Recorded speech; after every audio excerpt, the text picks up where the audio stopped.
Andito tayo ngayon sa Barangay Pias upang kilalanin ang isang very talented and innovative chef, si Chef Danilo Malit. Ano kaya inihanda niya para sa atin? Masarap!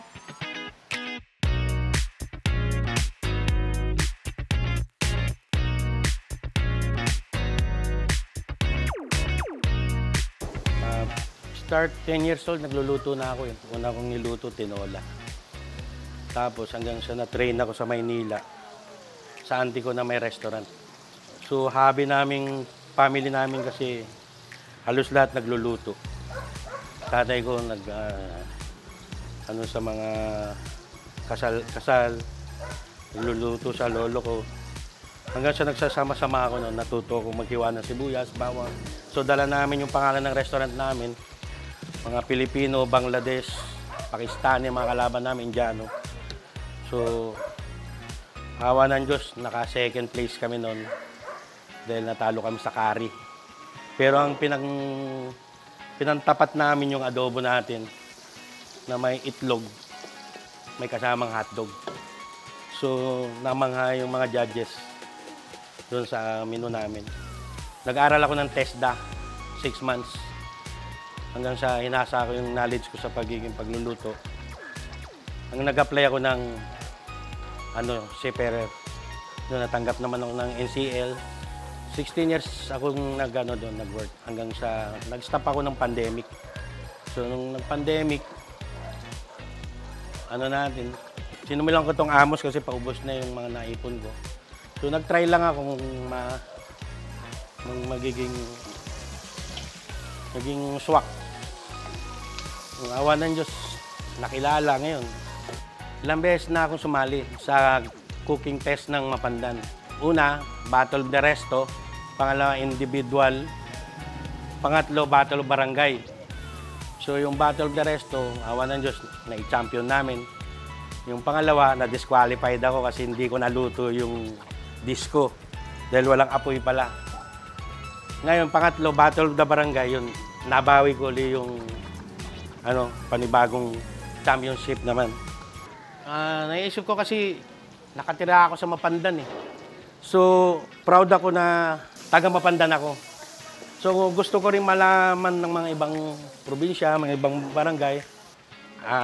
I-try nyo yung cuisine, mga menu, mga dish na galing Mapandan na ang main flavor niya is pandan.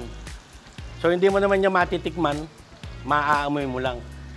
Habang kumakain ka, mabango yung kinakain mo.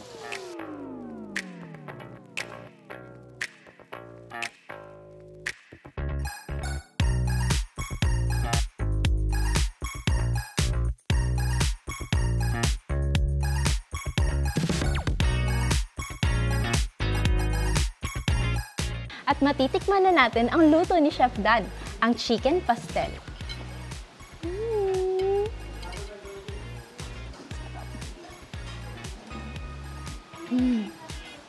Harap.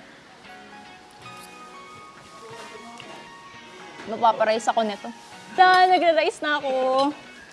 Yung diet ko.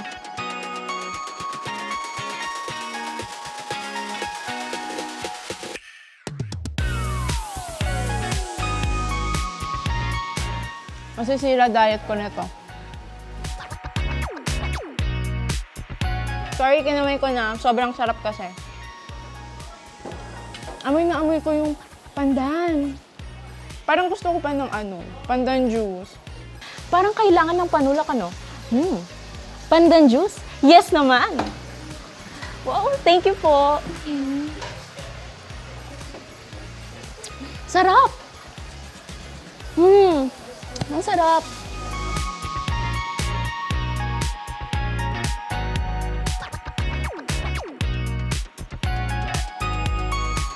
Maliban sa pagkaing buko pandan salad at pandan juice na kilala ng ginagamitan ng pandan, isang kooperatiba naman ang nagpapakilala ng bagong innovation sa atsara, ang pag-incorporate ng pandan dito. This atsara project started way back 2009. Noong time na yun, parang pang tokens lang siya. But medyo kakaiba yata yung lasa, so maraming nagtatanong. So I've decided na parang it will become as part of our project, another income generating projects. Although right now, hindi ko pa siya totally in-incorporate sa co-op kasi kailangan pa namin magpa-accredit with FDA, LTO. But right after makompleto na yun, I'm sure na i-incorporate niya sa co-op. Well, marami nagsasabi na kakaiba in the sense na may kakaiba siyang lasa. Kasi yung ordinary atsara, all they have to put is yung mga suka, yung mga sugar, mga ganon. But right now, binigyan ko siya ng ibang twist. I add the pineapple juice, chunks, yung mga tipong ganun para kakaiba. Hindi siya yung tipong nakakasuya, nakakasawa. Right now, part of our innovation, i-incorporate po namin yung pandan since yun nga parang nung una biro-biro lang namin pero since we are living in Mapandan at marami tayong sources ng pandan dito, why not try it? The aroma, tsaka kakaiba rin pag may pandan. So I've decided na i-incorporate natin ang pandan. The fact na we came from Mapandan, why not, di ba? We're so grateful na kami, maliit na grupo lang, may isang produkto na ganyan, is really appreciated. Hindi lang sa buong Mapandan, even outside Mapandan.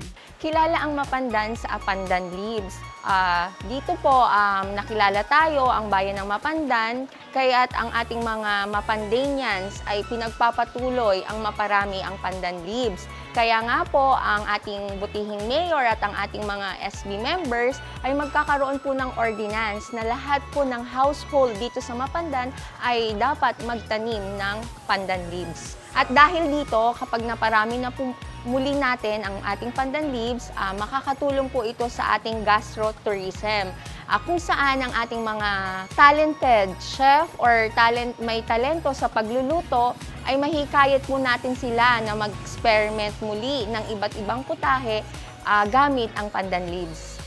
Tuwing kapiyastahan, nagkakaroon po tayo ng cooking fest kung saan ang ating mga talented Mapandanians ay na-showcase ang kanilang talento sa pagluluto. At isa pang pong importante dito na ipapakita nila ang iba't ibang putahe gamit ang pandan leaves. Para matikman ng ating mga turismo ang ipinagmamalaki ng Mapandan na iba't ibang dishes gamit ang pandan leaves.